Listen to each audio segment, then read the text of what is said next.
Merong dalawang potential location na para sa expansion team ng NBA. Ang huling sinaing ang Las Vegas at ang Seattle. Base kay Commissioner, ang start ng negotiation para sa expansion ay after 2025. Ito kasi yung start ng bagong media deal ng NBA. Magsasampung taon na din na pinag-uusapan yung expansion team na dati tinatanggi ni Commissioner.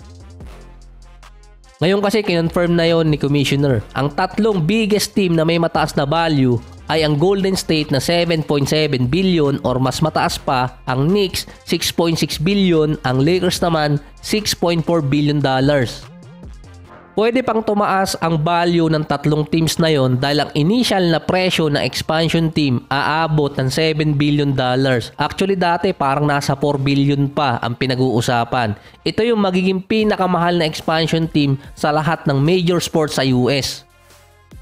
Si LeBron at yung kanya mga partner ang isa sa magiging bidder para sa Las Vegas. Malapit na kasi siyang mag-retire at next stop na yung maging owner ng team. Publicly sinabi yan ni LeBron na ito yung susunod niyang gagawin. Ang kalaban kasi doon ni LeBron para sa Las Vegas ay si Shaquille O'Neal at yung mga tropa niyang milyonaryo at bilyonaryo. Noong 2022, napuwersa si Shaq na ibenta yung kanyang shares sa Sacramento Kings. Hindi talaga niya gustong ibenta yon, kundi nabudol siya ng liga. Ang dahilan kasi noon sa rule ng NBA na bawal pa noon ang mga sportsbook. Nakipag-partner kasi noon si Shaq. After kasi ng 2 years nang maibenta rin ni Shaquille O'Neal yung kanyang share sa Sacramento, inalaw naman ng NBA na magkaroon na ng mga partner yung mga team. Gusto rin niya kasi talaga magkaroon naman ng NBA teams kapartner man or hindi si LeBron. Base kasi sa mga report, mas papabora ng NBA si LeBron bilang bidder ng team. Kahit maraming hater si LeBron, icon pa rin siya, magdadala pa rin siya ng malaking revenue sa isang team. Assumption nila si LeBron ang mananalo sa bidding kapag nag-umpisa na yung expansion team sa Las Vegas. Dalawang malaking company kasi ang backer ni LeBron, ang Redbird Capital Partners at Fenway Group. Ito rin yung dalawang backup niya sa media business niya kaya siya naging bilyonaryo. Hindi NBA ang naging dahilan kung bakit naging bilyonaryo ang status ni LeBron, kundi yung Spring Hill Company na may value na $725 million noong 2022 at pwedeng tumaas pa yon. Dahil nga ang backup nun or mga sponsor or investor ay yung Fenway Group at yung Redbird Capitals. Kaya madali lang na ilalagay si LeBron sa mga rumors bilang team owner ng isang team dahil meron siya mga backup na malalaking company. Yung Seattle naman, may franchise na sila dati. Ito yung OKC Thunder ngayon, nilipat noong 2008. Kapag binalik sa Seattle, yung kanilang franchise, ibabalik din lahat ng record mula 1968 hanggang 2008. Ang mangyayari doon, yung 1979 championship, maibabalik sa Seattle. Ang Thunder, mawawala ng championship record.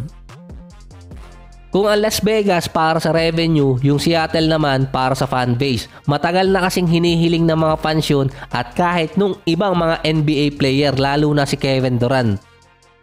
Yung isa pa doon, Mexico. Ang pinagkaiba nga lang, itetest pa lang kasi yung market sa team nila or location ng Mexico. Ito ay para makuha naman ng NBA yung Latin America. Meron na kasi mga schedule ng game kada regular season sa Mexico City. Sinabi na rin ni Commissioner na nahihirapan silang gumawa ng schedule sa Mexico City at naglalagay sila ng dalawa doon. Pero itetest pa nila yung market at gusto rin naman nila makuha yung Latin America. Kapag naman meron dalawang teams na sasali, magkakaroon ng expansion draft. Ang 1995 ang last time na may dalawang teams na pumasok. Yung Memphis ngayon at yung Toronto Raptors. Yung 2004 ang Bobcats. Ito na yung Hornets ngayon. Ang 30 teams ngayon magkakaroon ng protected player. Dati kasi nasa 7. Ito yung hindi pwedeng galawin ng mga expansion team or piliin nila sa expansion draft. Ngayon kasi posibleng mas marami na dahil sa isang roster o maaabot ng 15 players. Ang mga unprotected players naman ng bawat teams, dun pipili yung mga expansion team ng kanilang magiging player. Pwede kasing maraming player ang piliin nila saka sila pipili kung sinong ilalagay nila sa roster. Pwede din mag-iba ang process ngayon ng expansion draft sa pagpili ng unprotected player. Dati kasi yung mga expansion team pumipili ng isang best player na unprotected sa bawat team. So 1 player per team ang kinukuha nila. Sa susunod na expansion draft, hindi alam kung anong gagawin doon. Pwede kasing 2 or 3 ang piliin nila sa isang team dahil nga merong malalaking kontrata din ang mga player doon.